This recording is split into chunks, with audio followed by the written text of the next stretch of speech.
2024 तलाठी भरती प्रश्नपत्रिका पुढीलप्रमाणे. कोणती नदी भ्रष्म दोन्ही मार्गे वाहते? तर नर्मदा नदी ही भ्रष्म दोन्ही मार्गे वाहते. आत्ताच केंद्र सरकारने कोणत्या नदीला राष्ट्रीय दर्जा देण्याची घोषणा केलेली आहे?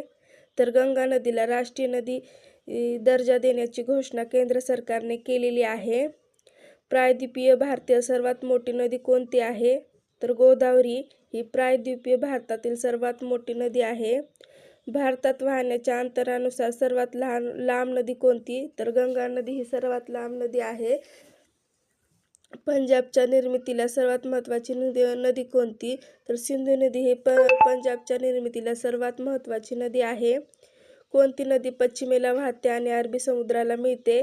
तर नर्मदा नदी ही पश्चिम वाहते आणि अरबी समुद्राला मिळते.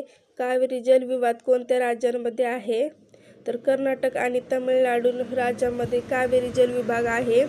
कोणत्या नदीला उद्धंगंगाच्या नावाने ओळखले जाते? तर गोदावरी नदीला उद्धतगंगा म्हणून ओळखले जाते. महाराष्ट्रातील सर्वात लांबी असलेली नदी कोणती? तर गोदावरी नदी ही महाराष्ट्रातील सर्वात लांब नदी आहे. भारतातील कोणत्या दोन राज्याला भीमा पाणी तंटा चालू आहे? तर महाराष्ट्र आणि कर्नाटक राज्यात भीमा पाणी तंटा चालू आहे. असेच नवनवीन प्रश्न पाहण्यासाठी तुम्ही माझ्या चॅनलला सबस्क्राईब करा.